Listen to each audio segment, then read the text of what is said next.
আসসালামু আলাইকুম।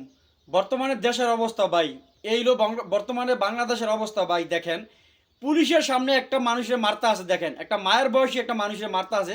আর যারা মারতে আছে তাদের কি ঘরে কি মা বোন নাই নাকি? তাদের কি ঘরে মা নাই? একটা মায়ের বয়সী মানুষের গায়ে কিভাবে হাত তোলে আমি বুঝতেছি না ভাই। বর্তমানে দেশে কি কোনো বিচার প্রক্রিয়া এগুলো কিছু নাই নাকি? কিভাবে এগুলো সম্ভব? তারপর পুলিশের সামনে পুলিশ কোনো কোনো রিয়াকশন নাই, কোনো মানে কোনো বিচার নাই, এগুলো কি এই দেশের পরিস্থিতি?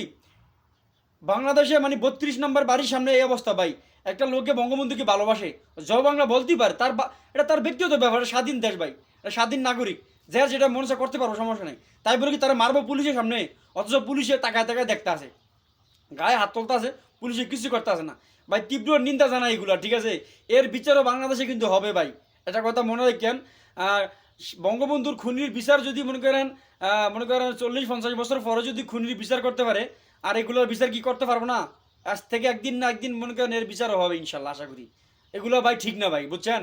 রাজনীতি করেন করেন সমস্যা নাই, দলকে ভালোবাসেন সমস্যা নাই, কিন্তু একটা মায়ের বয়সের মানুষের আপনি গায়ে হাত তুলবেন, কোনো বিচার নাই, এগুলা কোনো মানে ইয়া নাই ভাই। খুব ভাই খারাপ লাগলো ভাই ভিডিওটা দেখে। সবাই ভিডিওটা শেয়ার করে দিয়েন।